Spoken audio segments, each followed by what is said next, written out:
Mas quando estamos falando de um gabinete do Supremo Tribunal Federal, se entende que tentaram fazer dessa forma para evadir os controles estabelecidos entre os Estados Unidos e o Brasil.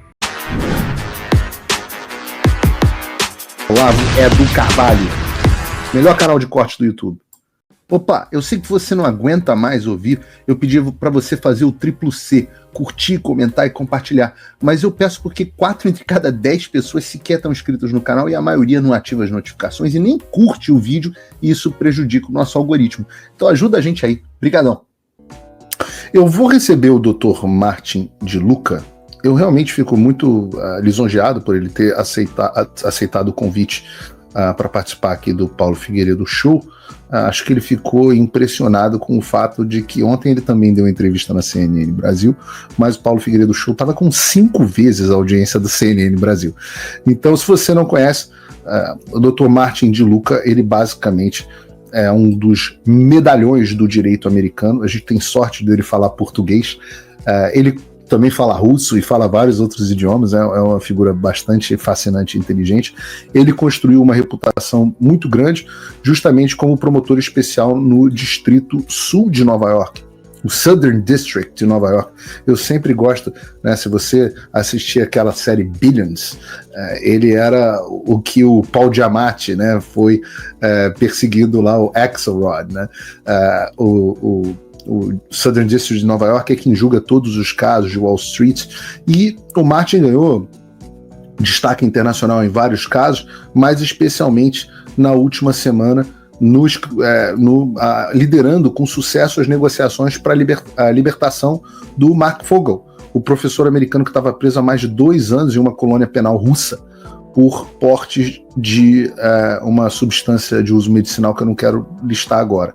Esse caso simplesmente dominou os cenários americanos e é mais um exemplo da expertise do Martin de Luca em casos internacionais e sensíveis.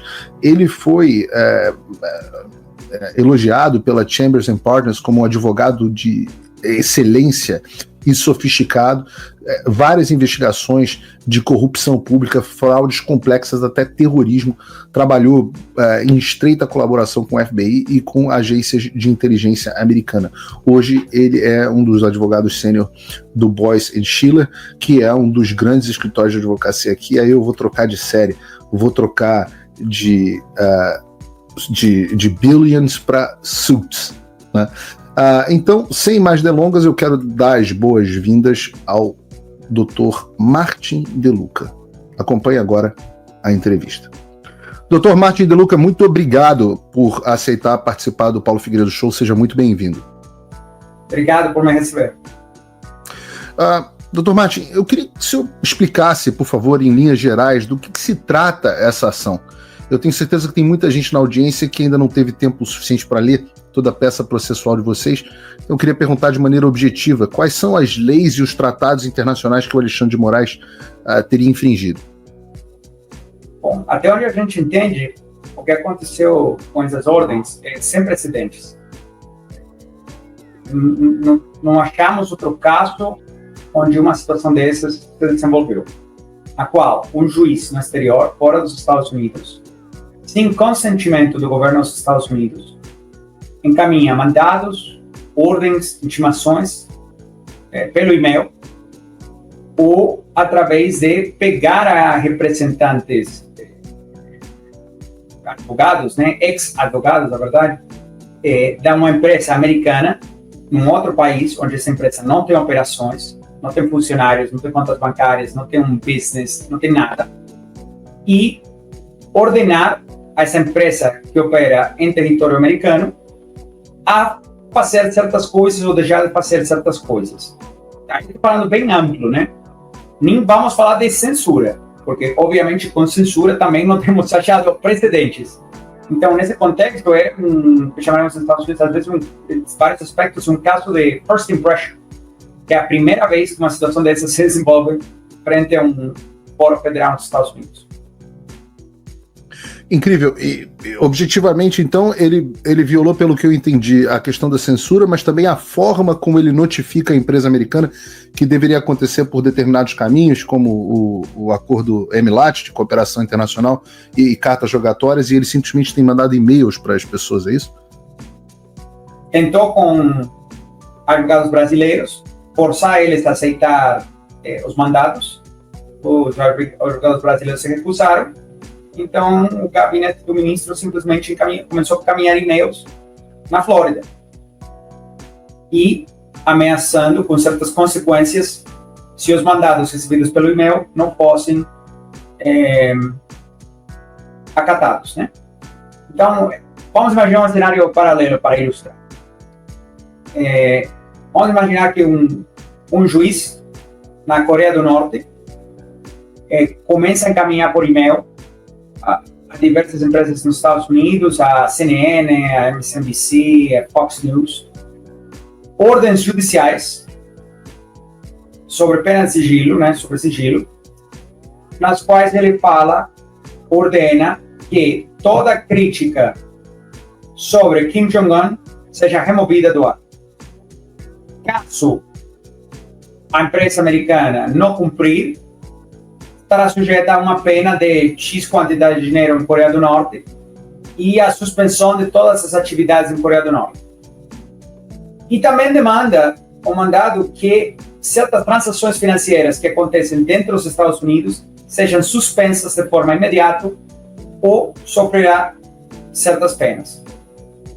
Você acha que alguma empresa americana cumpriria com essa ordem? Não, eu tenho certeza que não. Então, por que cumpriria com o mandado feito dessa forma do ministro brasileiro? Existe uma preocupação da Justiça Federal aqui do estado da Flórida, de onde eu estou, que ela não admita, por exemplo, essa ação, ela não seja sequer analisada pelo tribunal, não seja admissível, não seja considerada admissível pelo juiz? A gente não está preocupado com isso, não. Ok. Pela lei americana, é possível julgar um cidadão que não seja americano e que, por exemplo, não possa comparecer às audiências, como no caso do Alexandre de Moraes? Essa é uma pergunta do ponto de vista prático. Ele é notificado, ele é served, como é que funciona? E caso ele não se defenda e ignore a ação, como é normalmente o hábito dele, o que aconteceria? Mas por que ele não está podendo comparecer? Eu não sei. Ele não pode comparecer. Por que não poderia comparecer? Eu não sei se ele se sente confortável em ir aos Estados Unidos, por exemplo, nesse momento.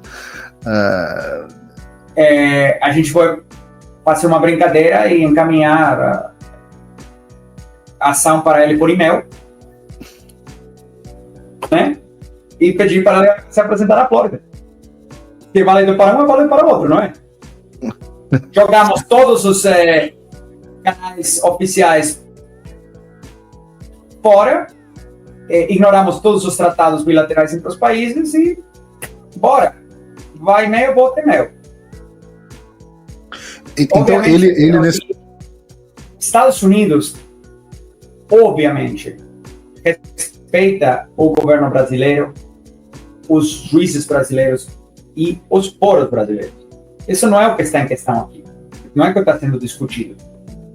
E todos os dias tem uma robusta relação bilateral entre o Brasil e os Estados Unidos, como sempre teve, na qual mandados, ordens judiciais, civil, criminal, vai e vem. Dos Estados Unidos para o Brasil, do Brasil para os Estados Unidos. Isso é uma rotina todos os dias. Tem 3 mecanismos para fazer isso. Primeiro, como isso aqui é uma ação, uma investigação supostamente criminal, você tem o MLAT, Mutual Legal Assistance Treaty, o Tratado de Assistência Mútua Jurídica entre Brasil e os Estados Unidos, que foi celebrado e ratificado, acho que no ano 2001, passado por ambos congressos, um tratado bilateral em força. Ok? Esse é o mecanismo mais comum. Esse mecanismo, como funciona? É uma coisa super simples.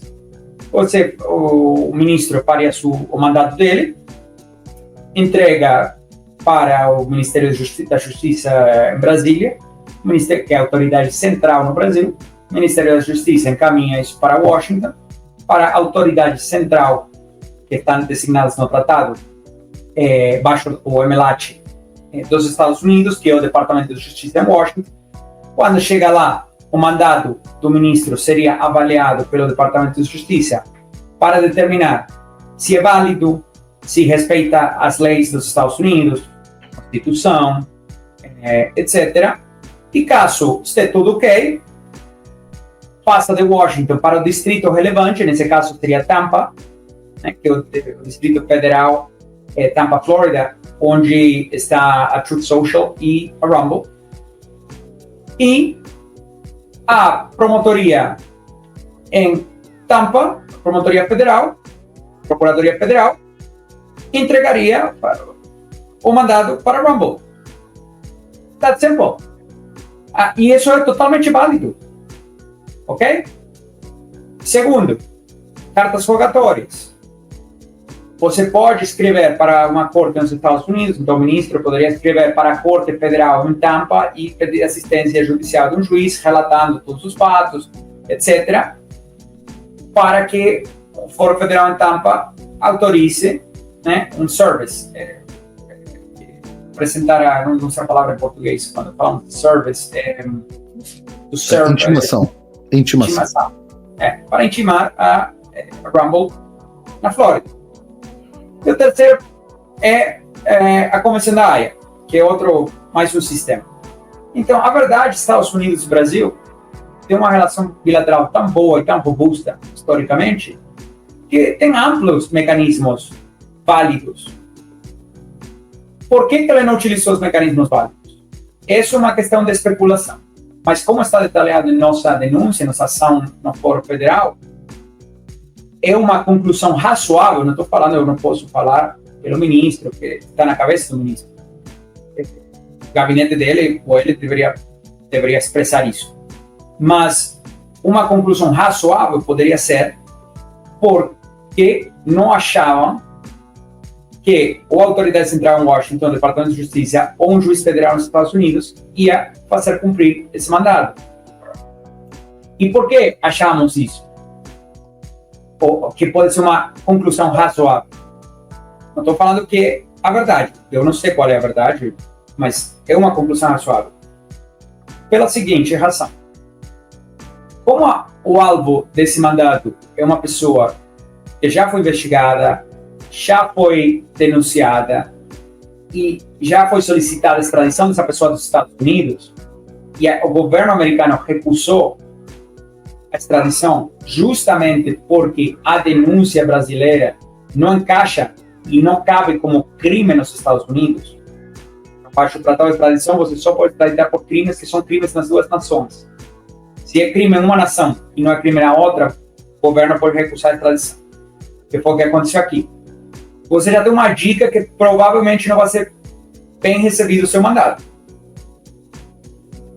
Outra possibilidade é confusão. Talvez não entender como funciona o sistema. Mas quando estamos falando do gabinete do Supremo Tribunal Federal, se entende que são gabinetes com amplos equipos, super experientes, que lidam com MLAT, Comissão da Haia e cartas rogatórias todos os dias, múltiplas vezes por dia. Então, fica difícil chegar à conclusão de que está perdido, foi confuso, não entendia como fazer.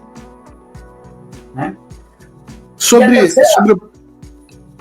A terceira opção, ou conclusão razoável, seria que, entendendo que não ia funcionar por outros caminhos, tentaram fazer dessa forma para evadir os controles estabelecidos entre os Estados Unidos e o Brasil, para que os Estados Unidos possam exercer a sua soberania, que é determinar se qualquer ordem de um juiz estrangeiro está entrando nos Estados Unidos, se cumpre com as leis americanas ou não cumpre. Assim como o mesmo deveria acontecer quando uma ordem judicial americana vai para o Brasil.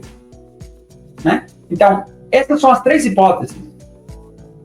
A gente, espero, possa determinar qual dessas hipóteses é a verdade, basado na participação do ministro no processo no Fórum Federal em Tampa. Se você, como eu, tá dormindo mais tranquilo agora que o Trump voltou à presidência, ótimo. Mas e o Brasil? Nosso país continua no buraco. A volta do Trump nos dá esperança, mas as coisas não vão se resolver sozinhas. Vai ser preciso muito trabalho, meu e seu. E não adianta xingar muito nas redes sociais achando que isso resolve alguma coisa. Não tem salvador da pátria, não tem um político que vai resolver por você. A responsabilidade é sua. Eu larguei tudo para me dedicar a isso. E você? Como você pode ajudar sem abandonar as suas obrigações? Simples. Apoie quem está na linha de frente. Sem isso, esse trabalho simplesmente não continua. Acesse www.paulofigueiredoshow.com/apoie e com a partir de $5 por mês, garanta que isso siga em frente. Se puder ir além, torne-se meu patrono Gold e participe do meu grupo privado e ajude a definir as minhas próximas pautas. A diferença entre vencer e perder está na ação. Durma tranquilo, sabendo que você fez a sua parte. Faça o tal do triplo C. Curta, comenta, porque a integração do chat ajuda muito, e compartilhe. Você pode fazer essas 3 coisas que ajudam o algoritmo a aparecer. Mas eu não tô brincando não, pessoal. Dá uma paradinha agora de 1 segundo e clica no joinha, que às vezes essa pessoa já está acostumada a ouvir isso. Não. É importante que você faça isso, porque se você não fizer, inclusive atrapalha o vídeo. Parece que o vídeo é menos relevante.